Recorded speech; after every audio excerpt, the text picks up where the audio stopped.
ready. This is the game plan.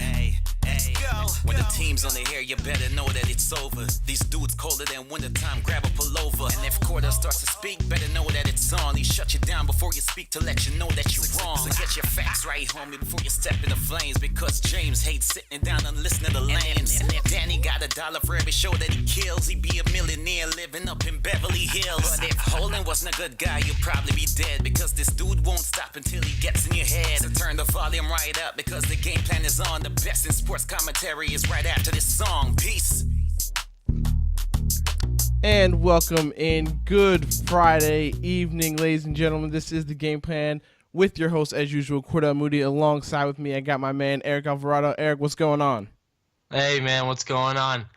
Hey, what'd you think about that game last night? I'm saying struggle again. That's what I saw, at least in my perception. I saw another struggle. I saw another survival. We're talking, if you guys don't know what we're talking about Thursday night football. Of course we are. Yep, we are talking Patriots. We are talking Buccaneers. We are talking 19-14. Just barely Patriots squeak by. What was your takeaway from that game? I mean, at first glance, it didn't look like a clean game on either side, you know. And going back to what we were talking about the other day, this Patriots team doesn't look the same. It doesn't look like a Belichick run team. You know, they look sloppy. They're throwing they got penalties going all over the place. I think it was like 12 penalties, over 100 yards. It looks sloppy. And to be honest, this was Tampa Bay's chance for a primetime game to come out and prove that they're serious contenders, like everybody thought they were going into the season, right? I mean, I thought they would do – I mean, I picked them to make a serious push in the playoffs. Didn't you? No, I didn't have the Buccaneers making a serious push in the playoffs. No, okay. I thought they were getting over the hump for sure. I thought they were going to get to the playoffs. Now, as far as there was a lot of chatter. The push parts, that's pushing it a little bit right there, a little too far right there. But you know, but it was their chance, right? And Winston, he had his chance to make some throws. He missed on a lot of them. And if they had a kicker, there we go, that can make some field goals, this is a different game. That's Nick Folk just couldn't buy a field goal out there. And that's exactly where I wanted to go with this. This, to me, should have been a Buccaneers win. I should have been right when I made my prediction that the Bucs would win this game. I was right, by the way. You were right. You get this one. I did say New England would come back and turn things around, and it's not what I expected, but I did predict a New England win. Right, and for me, New England still has their issues. I don't think that their defense completely has turned it around. No, the opportunities to score were still there for the Bucs. They just did not capitalize on them, whether it was a field goal or trying to get into the end zone. The Bucs just didn't capitalize on it, but that doesn't mean other teams with better quarterback and special teams play will not be able to capitalize on those things. This defense still has a lot of issues. They have not turned it around. I don't want all the Patriots fans to think that they're shutting up everybody. No. This is just one game that they survived again. And they only survived. They're still porous. Exactly. That's their common denominator. Their common theme this year is survival. That is what it's not domination. It is just pure survival. And 3 field goals missed. 3. That's 9 points on the board. This would be a completely different conversation. Totally different game. So totally different game. I totally agree. You know, you already touched on it. Jameis did not hit his receivers like he normally accustomedly would do. So Jameis had an off day, but hey, that's everybody's entitled to have their off day or whatever have you. But the big thing that I take away from this is special teams, and Tom Brady is no longer safe in the pocket. That's the other thing. Tom Brady is constantly getting hit. He's constantly getting put on his back. He took some big shots last night. Yes, and the statistic that people are starting to throw out there is that Tom Brady in 5 games has been sacked as many times as he was sacked last year in 12 games. Yeah, and hurt and rushed. I mean, and hit and rushed. Yeah. He's taking a beating back there for sure. Exactly. So the conversation, I don't want to take away too much from the Bucks because I want to talk about the Buccaneers too as well. But with the Patriots, the conversation is it the offensive line? Is it the lack of weapons that Tom Brady has that's making him hold the ball a little bit too long so that way defenders can get to him? Do you think, or what other people are saying is Tom Brady may be slipping? Where do you start to fix that issue? Defensively, we know what the issue is there. Their secondary is not a unit right now. They are not cohesive, and that's their issue. But offensively, how do we keep Tom Brady off the ground? What do you think? I think the only way to keep him off the ground is to just hold your blocks a little longer. Tom Brady's going to get rid of the ball when he needs to. You know, he's smart enough. He does do his best on trying to limit how many hits he takes. It's just looking at that game last night, even the offensive line what's their left tackle? Solder, I believe. He looked hurt last night. He looked like he was playing hurt. I think I saw him limping a little bit. Yeah, I mean, listen, not only do they need to fix this defense, right? But if they start having some serious problems rear up and about this offensive line, they're going to look at some serious problems. I mean, now that they had this game last night, they have an extended week off to get things figured out, and they're playing the Jets next week. So maybe they can figure things out and come around and smack the Jets up a little bit. Well, that wouldn't be too much of a surprise if they do that. But on the flip side, let's talk about the Bucks. The Bucks. Yeah.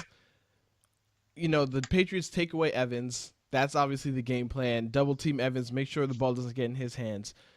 I'm really surprised that Deshaun Jackson didn't do more in this game. I'm surprised that O.J. Howard didn't do more in this game. I know that they were just bringing Doug Martin back. The weapons, to me, I really feel like they are underperforming for the Buccaneers right now. I'd have to agree. But let's just say, you know, we got to put this out there. Deshaun Jackson did have over 100 yards receiving last night. But one of those, I mean, half of it came on one big chunk play. Right. So, and he didn't get into the end zone either. Exactly. But there was a bunch of plays where Winston, you know, missed him by a mile. There was a few throws where Winston was just not on target. And this, like I was saying, this was the game, and these are the type of games that Tampa Bay needs to win to show that they're serious in this league. Because coming up, 6 of the next 8 games for them are on the road. Right. And they're going into Arizona next week. So if they could have squeezed out this win, that would have been monumental to their success for the rest of the season. And also, not to mention, they were without 2 of their star linebackers in Levante David and Quan Alexander. But, yeah, I mean, they got Doug Martin back, and he looked all right. He did. He looked all right, and to me, it's just about making sure the offense. So maybe the issue is Jacquizz Rodgers was like, they just forgot about him. Yeah, so maybe the issue is as the season goes on, I fully expect that the Bucks, Jameis Winston, he gets on a better cohesion with his wide receivers, with all of his weapons. Their timing gets better. He doesn't overestimate the speed of Deshaun Jackson, even though Deshaun Jackson can fly, but he's still finding a way to overthrow him at this moment. So maybe they just need a little bit more time, a little bit more game experience together to get everything together. But moving on from Jameis Winston to another quarterback who's going through a little controversy right now, let's talk about Cam Newton. Now, everybody knows what's going on with Cam Newton, but if you do not know, Cam Newton was asked a question by a female reporter, and his response was not taken in the best way by females all around the world, and then those people who obviously respect women in general, too. Right. Well, it just wasn't good. It's not a good look. It wasn't a good look. We're gonna play the clip right now. Everybody could hear it. We're gonna listen to what the reporter asked. Listen to Cam's response. Yeah, I know you take a lot of pride in seeing your receivers play well. Devin Funchess has seemed to really embrace the physicality of his routes and getting those extra yards. Does that give you a little bit of an enjoyment to see him kind of truck sticking people out there? It's funny to hear a female talk about routes. Like, it's funny. Now, that was just a clip that he said. Now, later, he actually came out and he apologized for it. I want to play this full apology that he laid out for everybody to hear. After careful thought, I understand that my word choice was extremely degrading and disrespectful to women.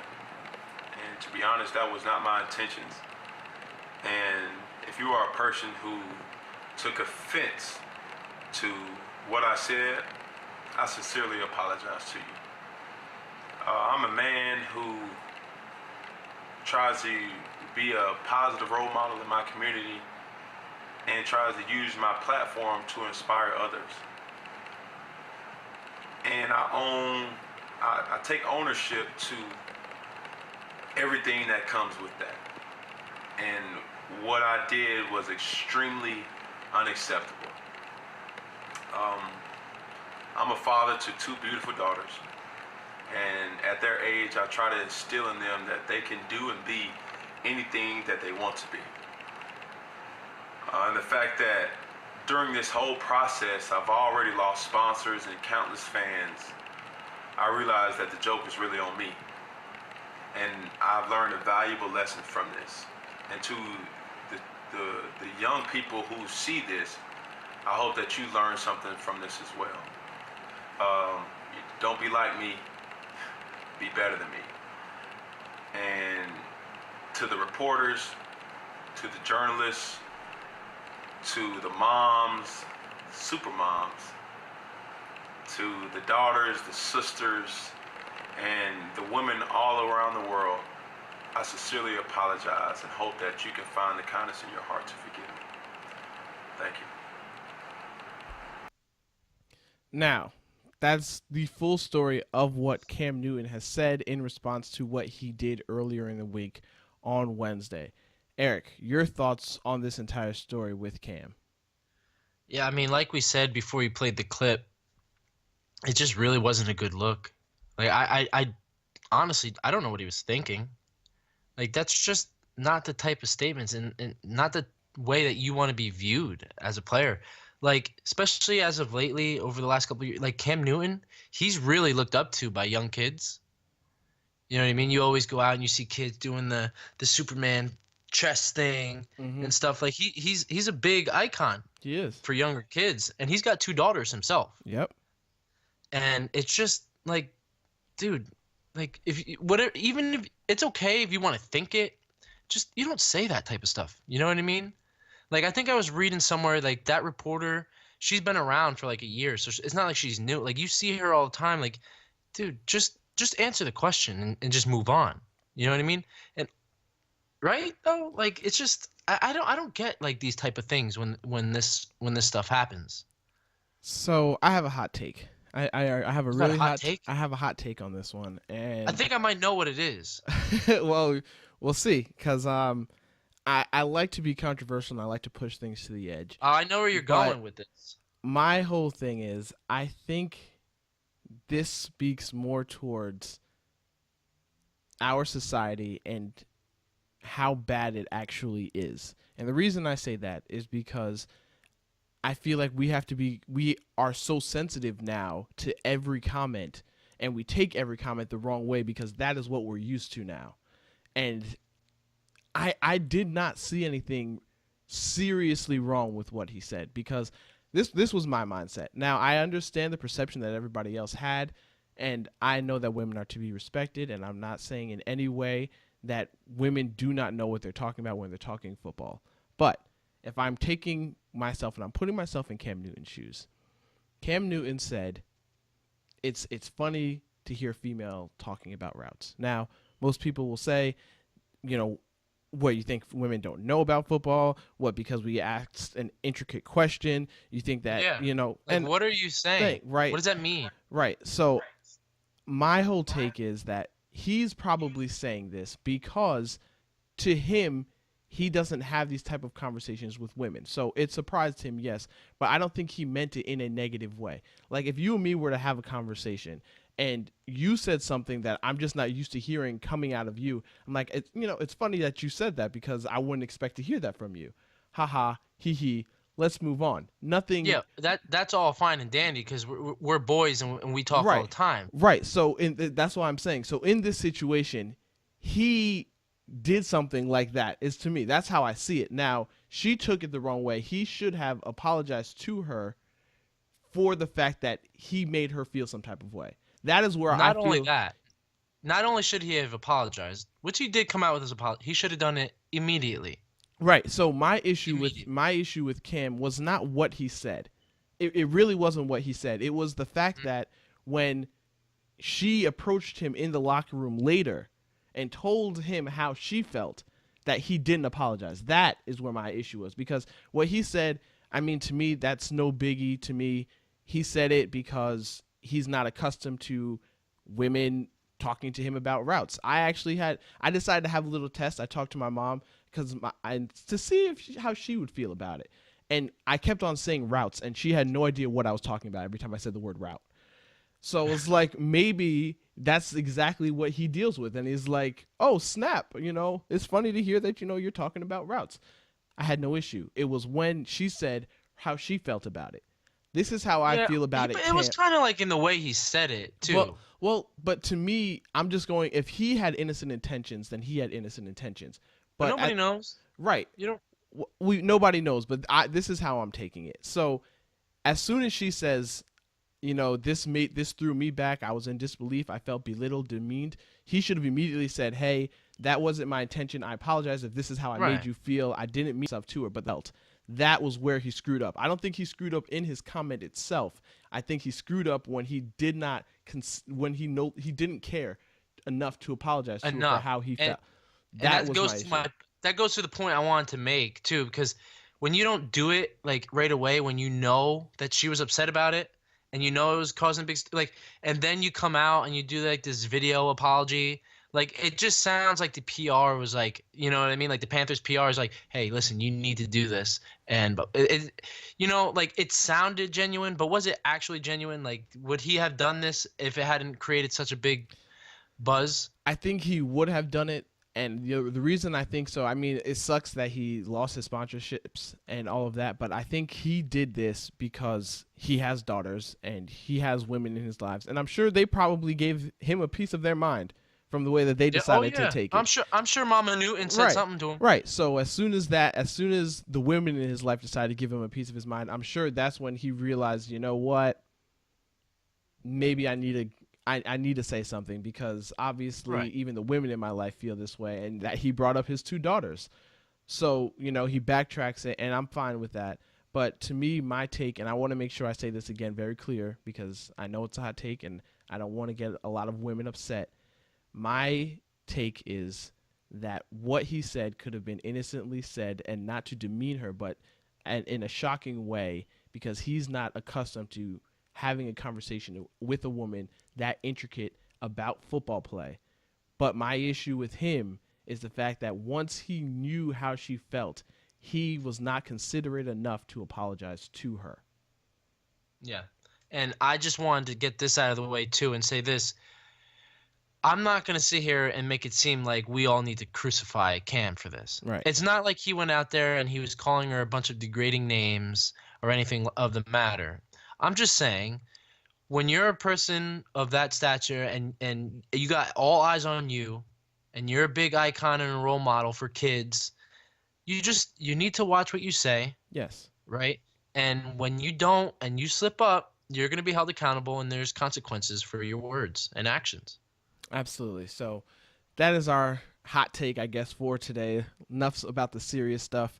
We're going to take a quick break. When we come back, we're going to get into all the previews for this week's NFL Week 5. So stay tuned. We'll listen. 5, baby. Yep. WUBA 88.1 FM. Don't change that dial.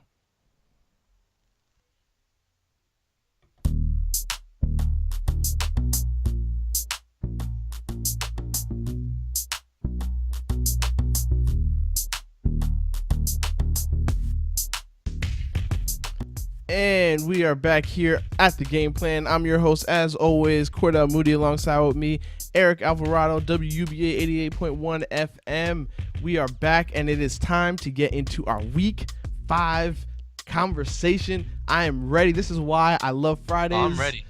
This is it right here. I wait every Friday just to have these conversations, just so we can make these picks. We can give you the previews, break everything down so you know exactly what to expect moving forward into Sunday. So let's get right into it. Let's talk Jets. Let's talk Browns. Both teams, well, actually, the Jets are overperforming, and the Browns are exactly where we thought they would be. Yeah. Break down this game. Do you think do the Browns get that W? Do they get that W over the Jets? Man, I'm trying to think what would be more surprising, if the Browns get the W or if the Jets go 3-2. Like, what would be more surprising? I don't know. They definitely, the Jets are definitely overperforming. I definitely, like I said it many times already, I never expected them to play this well. And I'm not saying they're like going lights out, you know what I mean? But they're 2-2 and they have a chance to go 3-2. I never thought at one point in the season would they have a winning record. I know, right? Yeah. I mean, I think it just comes down to, can Kaiser play a complete NFL game? And the game is in Cleveland, and this is a pick'em game. This is a tough game to pick, honestly. Even, because the Jets are, Cleveland is where we thought the Jets would be. Well, we thought they'd both be right there. Yeah. We thought they'd both be battling at the bottom together. Absolutely. Ah, man. I don't know. Okay, so Jets in Cleveland. I'm going to go with Cleveland. I think Cleveland gets a win. I think, I think Kaiser has a pretty decent game, and everybody in the dog pound got something to root for this week. Ooh, well, I'm going to take the Jets, and I'm going to tell you why. I think, first of all, to answer your question, it would be more of a surprise if the Jets win this game. And the reason being because then the Jets And you're taking the Jets. And I'm taking the Jets. And I think the reason it would be more of a surprise is because if the Jets win this game, they, after 5 weeks, are ahead of the New England Patriots still. And that, to me, is where the surprise comes in. Because that means they're still second, and the Patriots are still third in this division. And that will be a huge surprise 5 weeks in that the Jets are in that spot and battling for a wild card. I mean, it's too early to talk about it, but still, they're in that conversation. I can't even wrap my head around it. Yeah, but to me, the Jets defense, it's continuing to grow. It's continuing to get better each and every week. So, and I'm going to lay my hat on the Jets defense. That is what I think is going to be the difference in this game. Jets defense. They're going to create some type of turnovers. They're going to help the offense get some points on the board. Kaiser's going to have a rough time going against that secondary that's coming together. That is why I'm taking the Jets in this one. And I would be surprised if the Browns win, but the reason, like I said, the biggest surprise would be the Jets, number 2 in the AFC East. And I got to roll with it. Hey, let's just say it's not going to last long. They cannot sustain this. we will see. They've already surprised us so far. There's a lot of surprises going on. So I wouldn't put my money on it. I wouldn't put my money on it either. But at the same time, I would. You know what? No, I'm just gonna roll with you on that one. I wouldn't put my money on it. Period. Yeah. All right. So you're taking the Jets. I'm taking the Jets. I'm taking Cleveland. You're taking. All right. Cleveland. Listen. Now that we're doing this, I think it'd be cool, right? Every Friday we make our picks. Right, we let everybody know what we're thinking, and we keep track of this thing. And at some point throughout the season, we can figure out some kind of friendly wager of, what the loser would have to do, or you know what I mean. I think it'd be cool if we did this. Yeah, we're both we got a competitive edge, so I think it'd be fun. What do you think? I think if you are willing to lose to me, I'm cool with it. All right. Well, okay, and I think I might hate losing more than I like winning. So good luck with that. But we will do that. We'll figure out a nice friendly wager. We will. We definitely will. I might have to make you wear a jersey of a team you don't like or something like that. Yeah, we'll see. But let's get into... But you might have to dye your hair. No. We're not going that far. But let's talk about the next game. Panthers Lions, big game. Big game. Yeah. Two teams both rolling with their wins. They're both obviously the arrows pointing up for both teams. The Lions are overachieving. The Panthers are getting back on track. I would say that they definitely are bouncing back from last year, but they are getting their groove back. But my question to you is their dominance, their offensive play that they had last week against the Patriots, is that sustainable? Will they play that same way, or will the Lions defense shut them down because they're not playing the Patriots again? Well, I'm going to answer your question with a question. Okay. Are you totally sold on this Detroit defense? I am not sold on the defense, but I am sold on the fact that it's better than the Patriots defense. That's what I'm saying. So that's what I'm saying. So yeah, but not by much. the Patriots defense, the Patriots defense was ranked 32nd. Yeah. Not including this game on Thursday, but going into week 5, they were number 32. So they are at the bottom. So the Lions obviously have a better defense than them. Oh, they have a better defense. There's no doubt. Right. So, but it's still not a I'm not saying it's elite. You can hang your head on. Yeah, it's not an elite defense, but I haven't seen Cam in this offense do a whole bunch from a middle of the pack defense either. No, but I think having that big win against New England, rolling into Detroit, I think Cam, on the heels of this whole woman thing, goes out there and he just steamrolls Detroit. Just totally steamrolls them. Steamrolls them. Oh, yeah. So it's a blowout. Yeah. Maybe not necessarily on the scoreboard, but Okay. I'm willing to say Cam Newton will have an exceptional game. Okay. For sure. I'm not sold on this Detroit defense, and I'm not sold on the Lions in general. Well, I'm just waiting for that collapse to happen. okay. This is the year of the underdogs, and I'm taking the Lions. I'm taking them. Listen, I'm a fan of the underdogs. Yeah, Okay. But you got to be reasonable sometimes. I am being reasonable, and you know what I'm reasonable about? I personally believe that Matt Stafford is a better quarterback than Cam Newton, and I'm going to hang my hat on Matt Stafford outperforming Cam Newton in this game. And Okay. that's exactly where I'm going, and I know that going against Kuechly and them boys on that defense, them Rough Riders, and I Well, get that's another question. Let me do you trust Stafford against the Panthers defense more than you trust Cam Newton against Detroit's defense? Yes, because Cam Newton has not shown me that he can put up points or dominate a game, except for when he went up against the number 32 defense in the league. Well, I mean, you can only play against who's on the schedule, but Well, I mean, yes, you can only play who's on the schedule, but up until this game, think about it. Only one game this year has Cam looked good, and it was against a 32 ranked defense. right. That's I mean, it. he was dealing with recovering from an injury. And I think that this distraction is going to be a distraction. You think it's actually going to affect his play? I think it will. I think Really? that throughout this week, the man I think he already forgot about it. Nobody forgets about losing money. Well, Nobody that's forgets true. about His pockets are going to remember that for a while. But he's still well off without that sponsorship. for Well, sure. yeah, I'm sure he is. But at the same time, he's been hearing it from women all around. He's been hearing it from his sponsors. He's been hearing it from, I'm sure, the Panthers themselves. So, I think it will be in his head a little bit. He'll shake it off, obviously. But during you play how you practice. And if he wasn't having great practices, he won't have a great game either. And All right. And hey, look, he'll have a decent game, and if he does have a great game, it'll be a shootout, and I still got the Panthers winning it. No, you got sorry, Detroit. winning it. Yes, thank you. Okay, because you can't come over here with my pick now.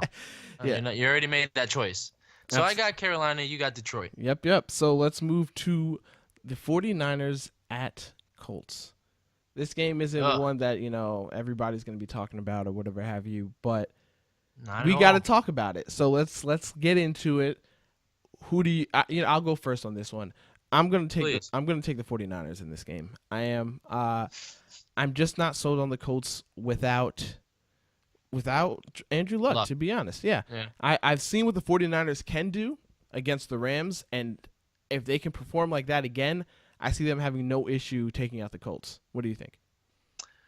Well, just not intentionally, but I'm going the other way. This is gonna be I think a great the Colts week. find a way to get this thing done, and it's not going to be a pretty game. I think that's for sure. Both of these defenses are not playing well, but I think it comes down to the two quarterbacks, Hoyer and Brissett, and I think Brissett just ends up having a better game. I have a hard time thinking, like, is this going to be like just a shootout, or is this going to be like a 6-3 type of game? Probably a shootout. You know what I mean? Like this is be a brutal game to watch if you're fans of these teams. Yeah, it'll be an offensive game is what I think it's gonna You be. think so? I think it will be an offensive game, yeah. I mean, given how bad the two defenses of each team has been playing, I think you might be right. I'd be leaning more towards a barn burner. All right, so I have the 49ers, you have the Colts. So far, we have not agreed on one team. We're keeping this pattern going. Let's see if we can agree on something. Exactly. So we will be right back after this break on WUBA 88.1 FM. Don't change that dial. We have a lot more games to talk about, and your team hopefully will be coming up soon. So we'll be right back.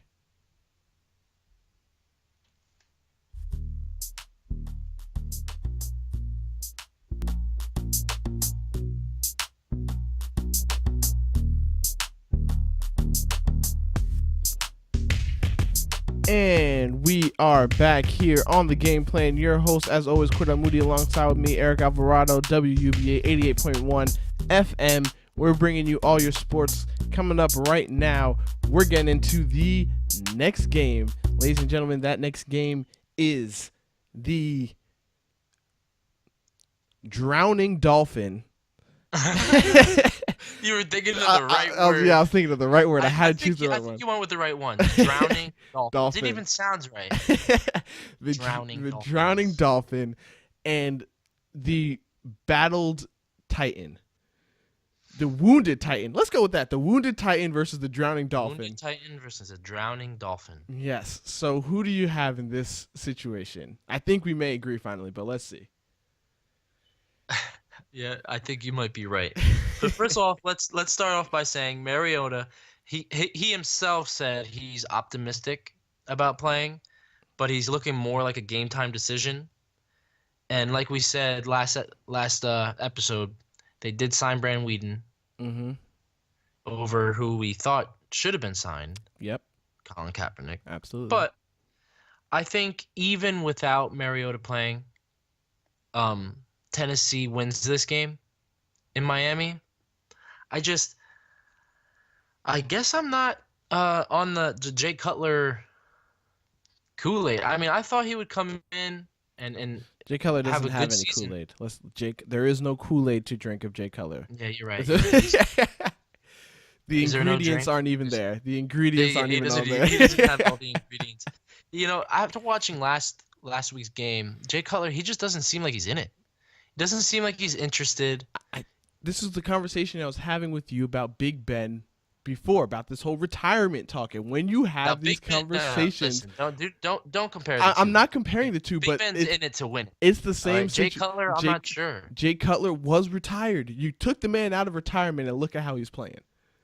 Yes, and he said this would have been the only team he came out of retirement for, and specifically because of the scheme that they run, and it was something that he was familiar with. And I thought that they wouldn't really miss a beat from losing Tannehill, but it comes to you come to find out that losing Tannehill really hurt this football team. And even though Tennessee let up 51 points last week, I don't think Jay Cutler can come anywhere near that.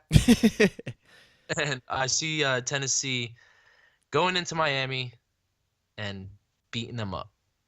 And I agree with you. So this is a good one right here. So Tennessee, for both of us, Tennessee, I definitely have taken this. Whether it is Mariota. Actually, you know what? No.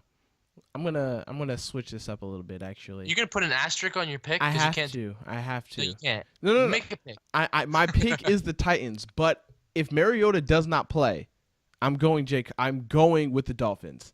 So as long as Mariota plays, I'm going with the Titans. If Mariota does not play, I'm going the other route. So based off that game time decision, you can lock in my pick on the other one. I will not back out of that. I still don't know if this is fair. We're gonna have to check the rule book on this one. Because I don't know if you could do that. Because we're making picks right now, and I don't want to have to think about. Well, okay. your What pick, about you? like- Would you still go with Tennessee if Mariota doesn't play? I think regardless of who's behind center, Tennessee wins this game. See, I can't have that conviction because I don't believe in their offense without Mariota running it. Yeah. Well, and their defense doesn't look too good. Exactly. So that's why I'm saying I would have to by default go with Miami if Mariota does not play. But if Mariota does play, I do not give the Dolphins a chance. No. I see Tennessee relying heavily on the ground game and taking a lot of pressure off Whedon if he's the one that's back there. Mm-hmm. But I got Tennessee regardless. You got an asterisk pick. I don't like that. I'll give you an asterisk pick if you need one. I don't want one. Okay. I'm confident. Okay. I just go out there and I make my picks and I'm cool with it. Okay. All right, well, you know what? Moving from one AFC East team to another, Bills at Bengals. Bills are again the underdog, 3-point favorite to the game. Bengals. I like this game too. Who do you got? Well, first off, let me ask you a question. Okay. Is Buffalo for real? I already told you this one, man. I told you I got the Bills. They're either I said they're taking this division. Was that my bold pick? Do you think they make the playoffs this year? I do. I think they You do? I really do. Yep. I think that they will either just miss winning the division and get a wild card, or they will win this division. I don't know. Did you well, let me ask you this. You didn't expect this. No, right? I did not. When Sammy Watkins got traded away, that was it. I thought it was a done deal, but it's because of this defense. I am riding high on the defense. And Tyrod Taylor, for the past 3 years, for those who want to sleep on Tyrod Taylor, he has been a top 10 QBR quarterback every year. He's for real. He does a lot with a little bit. And last year, all of his weapons were hurt. The one time that Sammy Watkins was healthy, the two of them were absolutely dominating. The two of them were. So I know obviously they don't have Sammy this year, but what I'm trying to say is that when he has weapons, he can do work. And even when he doesn't, he still puts in some type of work. Yeah, don't sleep on Tyrod. But going back to my question, I asked you if they're for real. You say they're for real. You're riding on that defense. I'm still unsure about this Buffalo team. Mm-hmm. I think this week is a big test for them. Absolutely. Regardless of Cincinnati's record. Mm-hmm. Because I think Andy Dalton's on the come up right now. I think he's going to turn it around. And Cincinnati's defense has been playing sneakily good. Mm-hmm. Sneakily good. So I don't see Buffalo coming into Cincinnati and getting a win. I actually got Cincinnati winning this game. Okay. And I think Andy Dalton has a really good game. Like I said, man, I'm not too sure about this Buffalo Bills team. Hey, it's okay. I don't know if they're contenders or pretenders. It's okay. I understand that the past has manipulated your decision making here. I get that. I just don't know if it like you don't know if it's time finally for them to do like it. The Jets right now, right? You know what I mean? Oh. I like are they you? Right, I never expected this. They were blowing this thing up preseason. To us, they were blowing this thing up. To them, they were never blowing this thing up. This isn't by luck. This is not by chance. If you ask anybody in the Bills organization, this is their plan. They were methodical about it. They were very meticulous about what they wanted to do. So this is surprising to us. Addition by subtraction, huh? Yeah. And you know what? Honestly, there was actually Preston Brown, linebacker for the Buffalo Bills, real quick. He actually came on NFL Today, had an interview, and he said that their team became better when they traded Sammy Watkins away. And the reason they said that, and Sammy Watkins, ironically too, then comes out this same week saying that he was a selfish player when he was with the Buffalo Bills. And that's exactly what they're talking about. They're talking about when Sammy was there. Now that Sammy's not there, now that they don't have a talent like that, they have to be more of a team because they can't rely on Sammy to Distribute make a the ball. miraculous play. Yes, they have to fight for every inch now. So that brought their team even closer together to be a unit because they don't have a talent like Sammy to rely on to bail them out. That was the So route they that he did went. look at it as addition by By subtraction. Yes, absolutely. Hey, I can respect it, and if it works out for them, kudos to the Bills front office. Yeah, well, But like I said, I got Cincinnati winning this game. I got the Bills winning it, and the reason why is because I don't think Andy Dalton is going to be that guy who finally lights up the Buffalo Bills defense. I don't see it. If Matt Ryan struggled to do it last week, and I know everybody, hey, he didn't have Julio Jones in the second half. He had Julio in the first half. He had Mohamed Sanu in the first half, and they weren't lighting up any points. They weren't doing anything huge. All right, when they went up against Denver and all their weapons, they didn't do anything huge. I don't think Andy Dalton's going to be the one to light it up. I saw a stat where they thought that A.J. Green would have 180 yards and 2 touchdowns. Absolutely not. That's a little bit bold. Yeah, I think he has a good game. But the Bills have only allowed 1 passing touchdown. Let's get that out of the way. They've only allowed 1 passing touchdown this entire season. That's why I don't think it's going to be this huge game by him. If the Bengals do win, it'll be a squeaky close game. But I'm still going to ride that Bills defense. I'm going to take the Bills in this one. We'll see exactly how everything unfolds.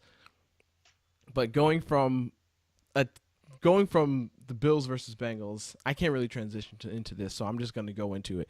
We got the the battle of the defeated. All right, Chargers and Giants. Boy, you're going here? Yeah, we're going here. I Chargers. thought you were just gonna skip over this.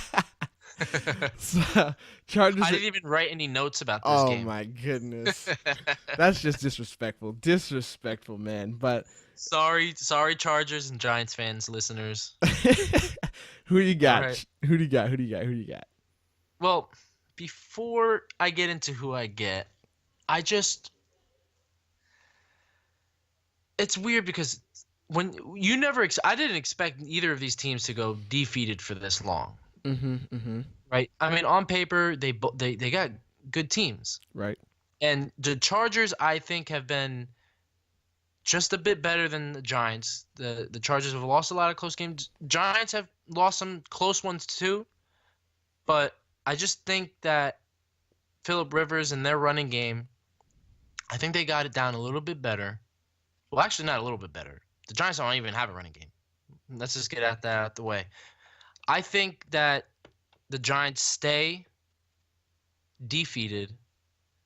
They don't get their win. And I'm not sure about their schedule going forward, but I heard on the radio today that it's a lot of people are thinking that if the Giants don't win this game, that they're going to lose their next two. I got to take a look at their schedule coming up. But 0-7, people are thinking about these Giants. And you know what? I think the Giants might have a chance to look at one of these top 3 rookie prospects. My thing is, I'm going to take the Chargers. I'm really going to take the Chargers with you. We're going to agree on that. Yeah, and the reason I'm taking the Chargers is not for my despise against the Giants, but it is for the sole fact that the Giants have looked awful in their losses. Like when they were obviously, against the Eagles, the 61-yard field goal. I get that. But in a couple of their losses, that offense was a debacle. Absolutely atrocious. Sure. And we didn't see that with the Chargers. The Chargers just found a way to lose the games. But they didn't look atrocious like we saw the Giants put on the field. And I'm going to go off the fact that in this game, they will finally find a way to win this game rather than find a way to lose this game to the Giants. And I don't think I don't think that Beckham is going to be enough. Unless Brandon Marshall decides he wants to show up finally and do what he was paid to do, then I don't see. And they're not going to get a running game. So Brandon Marshall needs to show up to help, or else this is not going to be a thing. And I'm not hedging my bets on this one. I am flat out taking the Chargers. I agree. So we're going to agree on that one. Real quick, got to talk about this next team. And this one's going to be interesting. I actually am going to be interested a little bit about this one. Jags at Steelers. Do the Jags, was it just a, they fell off a cliff real quick. They're going to get back on track now.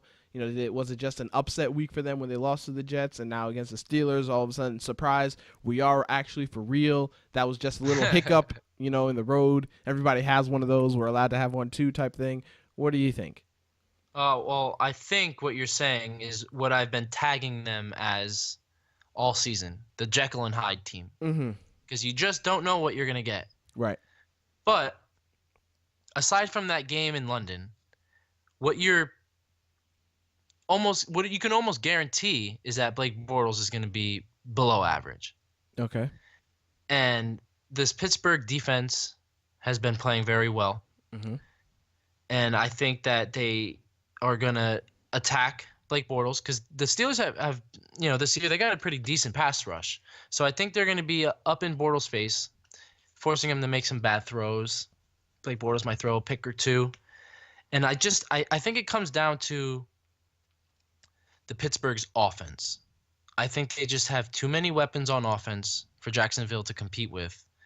And they just finally got the running game going.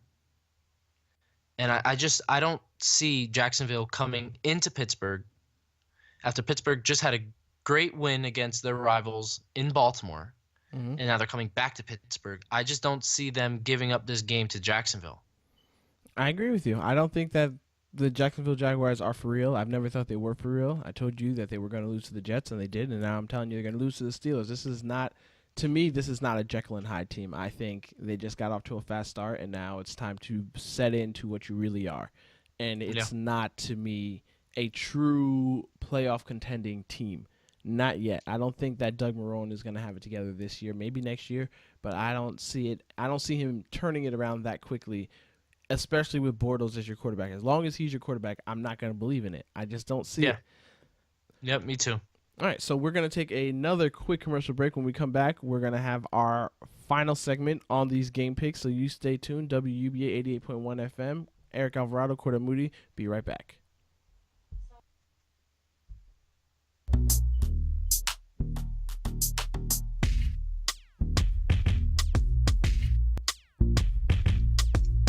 And we are back here on the Game Plan. You got me, your host, Cordell Moody, alongside Eric Alvarado. We're getting into these picks. We're just about done. 6 games left. If your team hasn't been heard, we're about to get to them right now. Eric, let's get right back into it. We already just finished talking about the Jags at Steelers. Now let's talk about the Cardinals at Eagles. Do the Cardinals turn things around a bit here? Do they still feel the suffering of their losses injury-wise? The Eagles continue to roll, being trying to compete to be the best team in the NFC East. Where are you going with this pick? What's your thoughts? My thoughts is that the Eagles are the best team in this division, in that division. Yeah. And Arizona just after losing David Johnson, they never were able to figure this out. They have absolutely no running game. Palmer's struggling a little bit, and I think going into Philly, especially with Philly's pass rush, they're like really getting at it. Like their pass rushers they're pinning their ears back and they're just getting after quarterbacks. Mm-hmm. And I just see it being a long night for Arizona. I would put like a lot of money on Philadelphia for this game. Like looking at most of these games, this is the one I'm like most sure about. For whatever reason, my gut is telling me that this is the game that I'm most certain about that Philly wins this game. Okay. I'm going with Philly as well. And I'm not going with them because of their defense, because honestly, their defense is a bit skeptical. They may have a great front seven, but their back end is not good.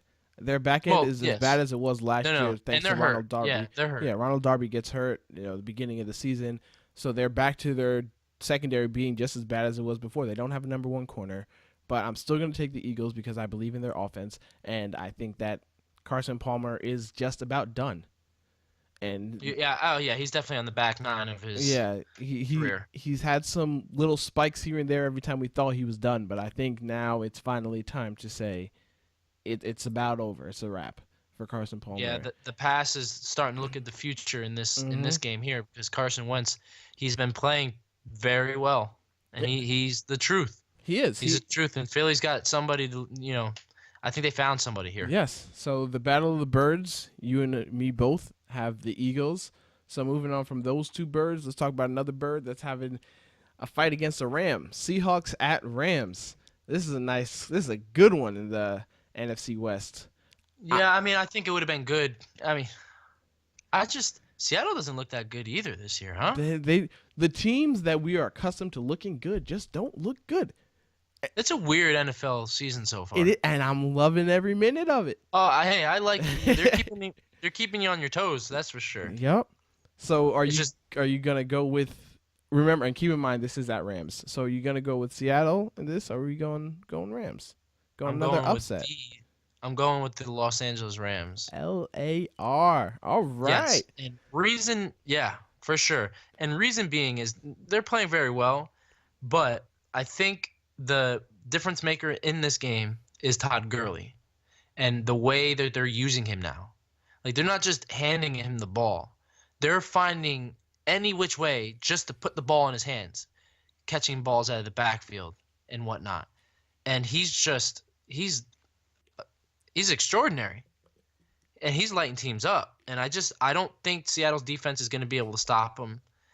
I think the Los Angeles Rams defense, especially because Russell Wilson's offensive line has not been good. He's been, turning his back and running away every game. Mm-hmm. Every game. And, the Rams front seven, they got a tough front seven to deal with. So I think that mixed with how well Gurley's playing and how they're using him, I think that just spells success in this game for the Rams. I'm going with the Rams too. I rode them last week. I'm going to ride with the Rams again this week. But I think this is going to be a great game. I really think that this is going to be a defensive game. This will be the first game. This will be a true test for the Rams. Just like the Bills have their true test and the Lions have their true test.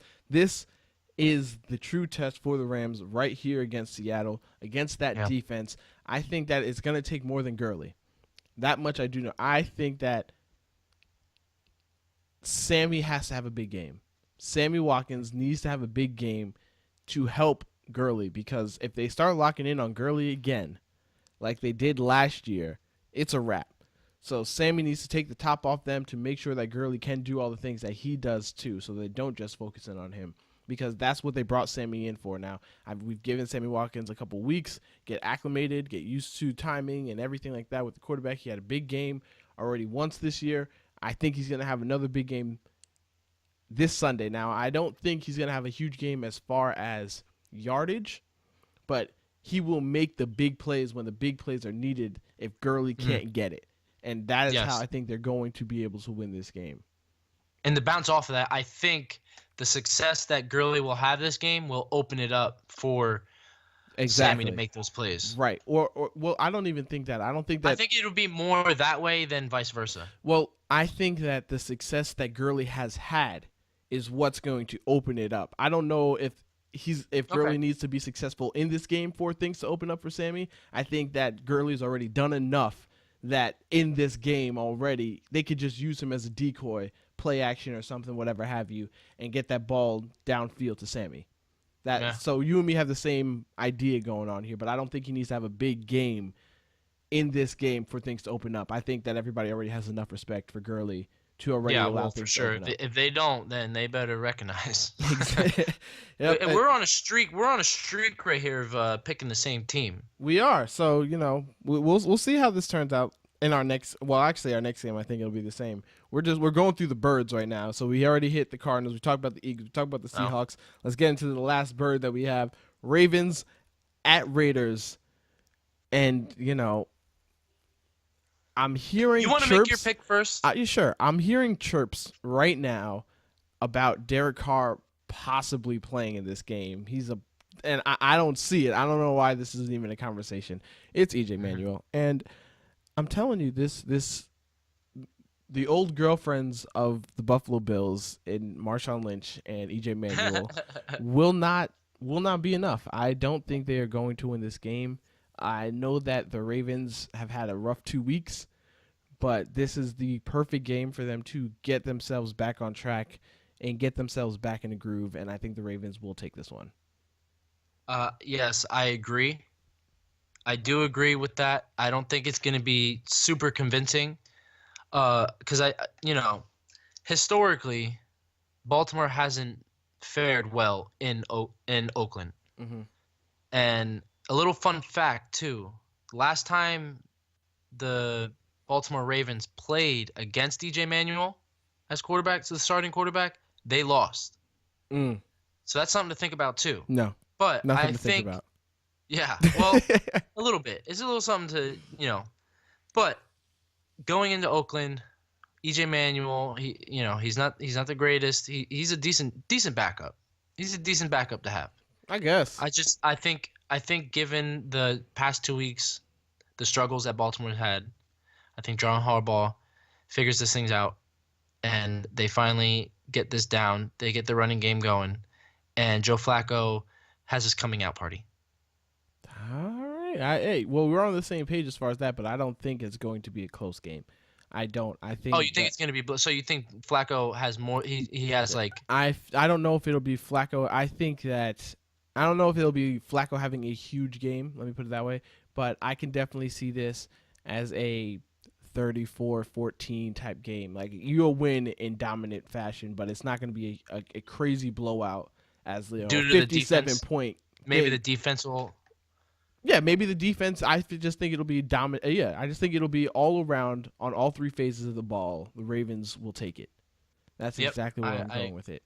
I'm going with that one too. All right, so we got 3 big games left. Actually, sorry, we have 2 big games left. Packers at Cowboys. No, but we got 3 games. We have 3 games. We have 2 big games left. So. All right. Hey, Yeah. I'm looking forward to the one that you're not so much looking forward to. Oh, I guess. okay. Well, let's get into it. Packers at Cowboys, real quick. Who you got? I got Green Bay. You have Green Bay. I don't think Dallas turns things around, and I think just Aaron Rodgers goes into Dallas and does what he does. And granted, the Green Bay's defense hasn't been so well, and Dallas should have some significant success running the ball against them. I just think in the end, in a close one, Green Bay and Aaron Rodgers just end up being too much for Dallas to handle. Okay. I have the Packers as well. I don't believe in the Cowboys. I thought the Cowboys last year was a fluke, and I think that there still are a fluke this year that's showing that they are not the same Cowboys team. And I don't even think last year's Cowboys team was as good as the record showed. They just had a great year with 2 rookies that nobody knew much about. The book is out on them. You can study them a lot more. You can figure out their weaknesses a lot more. And you know what? You can shut them down easier now, and that's just what it is. Let's get into this game. You got the Chiefs, the undefeated Chiefs. Let me put it out. Undefeated. And then the team that everybody's talking about with the quarterback that everybody's glamoring about, Deshaun Watson and those Texans. Do you see the Texans upsetting the Chiefs in this game? Unfortunately, I don't see that happening as much of the Watson Kool-Aid I have been drinking. I do see the Chiefs staying undefeated.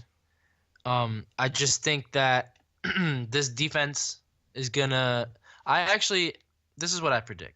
I predict Kansas City's defense to make Deshaun Watson look like a true rookie. Okay. I'm going to take Deshaun Watson and the Houston Texans. Hey, I like it. I'm going to take them on the upset. And I'm not mad at that. Thank you. I'm going to take them on this game because I think that Hopkins and Watson are going to put on a show for us to see. And it's going to be a shootout. That's what I think. I really think it's going to be a shootout between the two. But I think that Watson will find a way to do it with his legs and arm. And Kareem Hunt is going to put on a show as well. I know he will. But I said, I just feel like I want this.